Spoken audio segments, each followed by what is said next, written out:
se tiene que hacer una protesta enérgica, porque no se puede cualquier prófugo de la justicia acusado de corrupción decir que es un perseguido político e inmediatamente Interpol, a nivel de la sede central que está ubicada en León, levanta y suspende estas órdenes de captura. Vamos a cambiar de tema, que tiene que ver con todas estas desgracias, ¿no? Porque la corrupción se lleva en paila todo lo que debería haber servido para contener el fenómeno del Niño. No vamos a contener la naturaleza, pero sí las obras de prevención, sí todo lo que se necesitaba para que los limones, los plátanos no sean arrasados como son arrasados en este momento, y que después cuánto va a demorar para que una nueva planta vuelva a dar lo que tiene que dar en su adultez, la planta ya madura después de 5 años, ¿no? Resulta, como les había dicho, que el dueño de la casa de Zarratea, uno de los miembros del gabinete en las sombras, este sujeto que le prestó la casa a Pedro Castillo para que hiciera de despacho presidencial paralelo, para que hiciera todas sus fechorías antes de llegar a ser presidente de la República, porque ahí se nombraban ministros, ahí llegaban los ministros, despachaban. Entonces, este sujeto estaba fugado durante mucho tiempo y resulta que cayó al lado de los coyotes. Estaba cruzando la frontera con los coyotes, lo agarraron y ahora estamos esperando que sea pues expulsado de Estados Unidos y que venga rápidamente a nuestro país. Ojalá que así sea y que no lo manden a México, y que la Cancillería y todas estas cuestiones diplomáticas funcionen como quisiéramos, ¿no? Y que no sea como Tarache, el hombre venezolano que quemó a esta criatura de 17 o 18 años y que todavía no hay cómo traerlo porque está en Colombia. Está en Colombia y como Petro pues odia a Dina, entonces no lo suelta. Y el sujeto que debió ser expulsado como una rata viviente sigue ahí. Bueno, entonces volviendo al tema de Alejandro Sánchez, el dueño de la casa de Zarratea, mismo coyote lo han agarrado, pero él tiene mucho que decir, tiene mucho que pagar. La Procuraduría Anticorrupción ha pedido que él y otros integrantes de esta organización criminal, que lo que hicieron es que mediante un decreto, ley, se repartieran pues las licitaciones. Él también hizo una empresa de fachada, también le cayó plata que no le debía caer y tiene que pagar por lo que ha hecho. La Procuraduría ha pedido 148 millones de soles entre él y otros miembros de la organización criminal. Nosotros estamos enlazados vía Zoom con Javier Pacheco, él es procurador anticorrupción. Bienvenido, señor Pacheco, a Exitosa. Estimada Karina, muy buenas tardes. Un saludo a tu audiencia. Estamos ahora en Iquitos. Hemos venido a supervisar nuestra sede aquí. Ya estamos para retornar a Lima, pero estamos a la orden para todas las preguntas que deseen hacernos. Muchas gracias. Quisiéramos, por favor, que nos explique cuál es el caso en sí, porque ya este señor tenía fugado un montón de tiempo. La gente lo recuerda como el dueño de la casa de Zarratea, como un miembro del el gurú político, ¿no?, de Pedro Castillo, una persona que se benefició de este decreto que sacó Pedro Castillo y que se repartieron las obras, ¿no? Ustedes están pidiendo reparación civil, pero cuéntenos un poco más a profundidad por qué hizo y por qué esta reparación tan grande de 148 millones de soles, que debe ser por lo que él ha estafado al Estado, ¿no? Sí. Ante todo, vamos por partes, ¿no? Sí. La pretensión económica de la Procuraduría persigue una pretensión económica. Esta se ha fijado en el monto de 148 millones de soles aproximadamente de forma postulatoria. ¿Por qué? Porque el plan criminal que se ejecutó en esta organización criminal que fue liderada por el expresidente Pedro Castillo se dio a través de la emisión de decretos de urgencia que servían para sacar dinero del erario nacional para efectos de financiar obras que no tenían sentido, pero que servían para pagar favores políticos y que la misma organización criminal se beneficie económicamente. Y esto se da a través de los desembolsos económicos que se han dado respecto de obras que, claro, han quedado inconclusas, y este es de un daño postulatorio. Pero adicionalmente a ello, Karina, quiero explicar el tema, lo que tú decías al inicio, cómo es que esta persona salió del país. Y aquí hay que hacer una queja, el país tiene que tener una firme reacción de protesta ante las normas que realiza Interpol, la sede central que se ubica en Lyon, en Francia. Porque al fiel estilo de Inostroza, cualquiera tiene la idea de decir que es un perseguido político, y sin darnos el derecho a réplica, dúplica, en un debido proceso en igualdad de armas, Interpol suspende las medidas que son requerimientos efectuados por autoridades competentes. Y por supuesto que cuando uno sale de forma ilegal del país, ya no tienes alerta roja. Puedes estar pasando, te pueden estar ubicando en cualquier país, y claro, solamente tendrás un problema de migraciones por una condición de ilegal. Sin embargo, aquí se tiene que hacer una protesta enérgica, porque no se puede cualquier prófugo de la justicia acusado de corrupción decir que es un perseguido político e inmediatamente Interpol, a nivel de la sede central que está ubicada en León, levanta y suspende estas órdenes de captura. Es por eso que Doctor Pacheco, ¿y es el único ex prófugo ya que tiene esta condición, que se le ha levantado la orden de la alerta roja? Porque a él ¿es el único o los otros están igual? O sea, por eso es Inostroza y ahora es este señor. Ya, y claro, cuando nosotros escuchamos la defensa, habría cierta vinculación con los cuellos blancos, ¿no? Sin embargo, el proceso ahora, como ha sido esta persona detenida, este es un trámite administrativo el que se tiene que seguir. Y hay que hacer una aclaración respecto del tema del caso Tarache. En este caso, las normas administrativas establecen que cuando una persona es detenida en una situación de ilegal por temas migratorios, debe ser expulsada al país de origen. En el caso Tarache, iba a ser expulsado a Venezuela, por eso es que se optó por el pedido de extradición. En este caso, es mucho más sencillo el señor claro, pero Sánchez. cuando hay voluntad política se hace con otros reos, los han traído rápidamente, pero ahora pues hay una complicación. Yo le quería preguntar, y estamos totalmente seguros que las alarmas, la alerta roja de Fray, Vázquez, Castillo, de Silva, el ex MTC, ¿no se van a apagar en cualquier momento?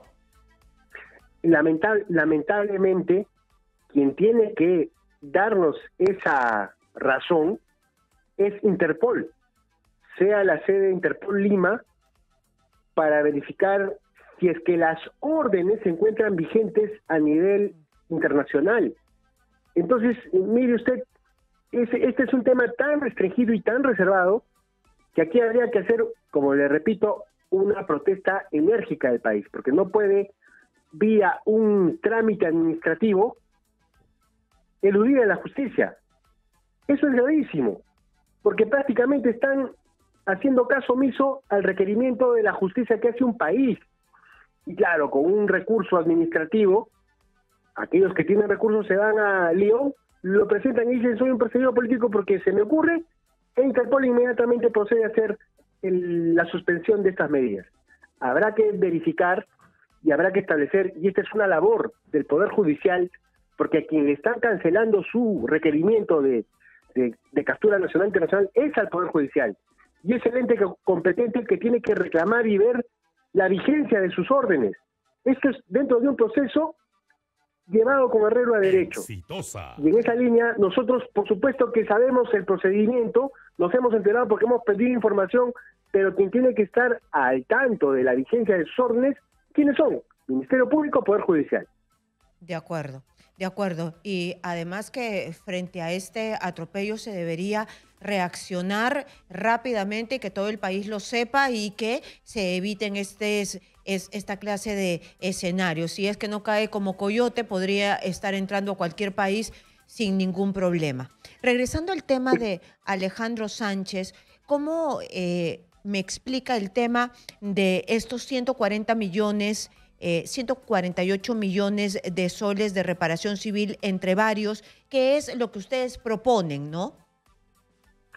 Y como le comenté, cuando la Procuraduría analiza el perjuicio efectuado al Estado, es que sale dinero del Estado para obras que ya se habían ejecutado y suman este monto.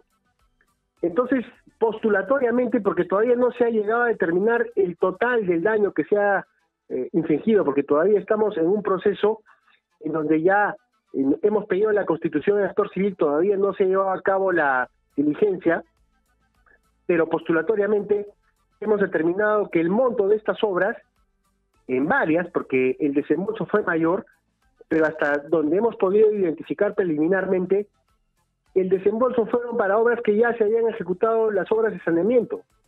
Y en esa línea no tenía sentido volverlas a ejecutar. Y ya se le han incautado todos sus bienes, se han incautado sus cuentas bancarias, todo lo que tiene Sánchez. Quien se encarga de efectuar los procedimientos de incautación de los efectos del delito, o sea, para nivel probatorio, o que hayan sido utilizados como instrumentos de la comisión de un delito, se encarga el Ministerio Público, no la Procuraduría. Pero hasta donde hemos hecho el seguimiento, lo que ha servido y ha estado bajo estos supuestos, sí lo han hecho. Entonces tenemos al menos el respaldo de que algo se va a recuperar. Sí, no nos olvidemos que solamente se incauta los efectos del delito o cualquier otro medio o elemento que sirva para una actividad probatoria o cualquier otro elemento que haya sido utilizado como instrumento de la comisión de un delito. De acuerdo. Usted me está hablando de esta utilización de estos decretos de urgencia donde se han hecho adjudicaciones sin sentido, donde se ha perjudicado al Estado y donde también se ha perjudicado pues a todos los peruanos. Guillermo Bermejo recientemente ha sido involucrado, investigado, no solamente involucrado, sino se le está siguiendo una línea de investigación y cada vez aparecen más elementos indiciarios porque estamos en esta primera etapa. Usted es procurador anticorrupción. Va a tener en sus manos este proceso porque la madre del Cordero es el expresidente Pedro Castillo firmando estos decretos de urgencia que después se convierten en digamos, en el mercado persa para que los lobistas, para que congresistas, según la hipótesis fiscal, vayan y pidan coimas para que se agilicen las obras que en el caso específico de Guillermo Bermejo ni siquiera se han hecho. El caso lo vamos a tener lo tenemos a nivel de los que no son aforados. Pero aquí lo que nos toca explicar es el mecanismo. Y el mecanismo que se ha venido dando es la visita de representantes del Estado, congresistas, autoridades, y estas, por supuesto que fuerzan o emiten una modificación presupuestal en la cual en vía decreto supremo se asigna un presupuesto y posteriormente vemos que aquí el mecanismo es que los representantes o los mismos titulares piden un favorecimiento, un beneficio económico. Ese es el mecanismo. Lo hemos visto en el caso de los Avengers, lo hemos visto en el caso de el decreto supremo de Anguía, ya lo estamos viendo este mismo mecanismo en el caso de este congresista. Por supuesto que la Procuraduría General, por él ser un alto funcionario, se va a abocar. Pero respecto de los demás funcionarios que no son aforados, nosotros vamos a participar activamente. Tenemos identificado el mecanismo y vamos a coadyuvar con el Ministerio Público en todo lo que se necesite.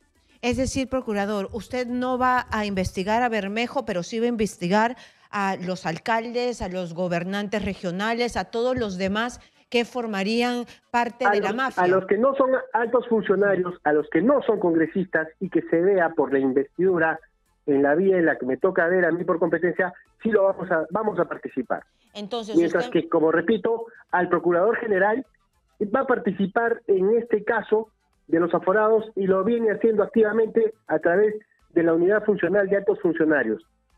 Entonces, el mecanismo está clarísimo, el mecanismo siempre es el mismo. Está la plata, está el lobby de algún representante cercano a Pedro Castillo. Exitosa. Y después las obras, lamentablemente, no se ejecutan, se quedan botadas y es un desperdicio de la plata de todos los peruanos. O se vuelve a pedir presupuesto por obras que ya se ejecutaron. El colmo, sí. colmo. Bueno, sí. Pero esto de Alejandro Sánchez Sánchez, ustedes, ¿se puede una persona de esta naturaleza y el nivel de injerencia que ha tenido en una organización criminal presunta, ¿no? ¿Podría convertirse en colaborador eficaz? Por supuesto. Ya eso va a depender de lo valioso de la nueva prueba que tenga que aportar adicional a los colaboradores que ya existen, y esto será un trato entre el Ministerio Público y el colaborador. Posteriormente, cuando ya se hayan corroborado los hechos, la Procuraduría Anticorrupción ingresará para cuantificar y fijar una reparación civil. Muy bien, entonces pero sí podría, por cuanto el cabecilla de esta organización criminal fue el expresidente Pedro Castillo. Muy bien, vamos a estar atentísimos. Muchas gracias a Javier Pacheco, procurador anticorrupción. Un placer, Karina. Muchas gracias. Que ha cuantificado hasta este momento, porque todavía no se termina de ver cuánto daño ha hecho Pedro Castillo después de firmar estos decretos de urgencia para dilapidar el dinero de todos los peruanos. Había una lista de proyectos que ya estaban listos para salir, pero él firmó lo que sea con tal de dar estas obras a cambio de coimas. Ese ha sido el mecanismo y no importa si ya los proyectos estaban hechos, estaban a medios hacer, si no los hacían, no importa. Con tal de el lobby, de obtener una coima, de pagar algún favor, exitosa. Entonces así se hizo y ese es el mecanismo que ha identificado la Procuraduría, el Ministerio Público, que también lo refrenda el Poder Judicial, porque cuando manda a allanar, a capturar, a detener, es porque cree en la hipótesis fiscal. Entonces vamos a ver cómo terminan. Primero, que lo traigan rápido al Coyote Sánchez Sánchez y después que vean el tema de Bermejo, que está cada vez más complicado porque salen las municipalidades que él ha tenido contacto y que además han ido representantes de las municipalidades o los mismos alcaldes a su despacho.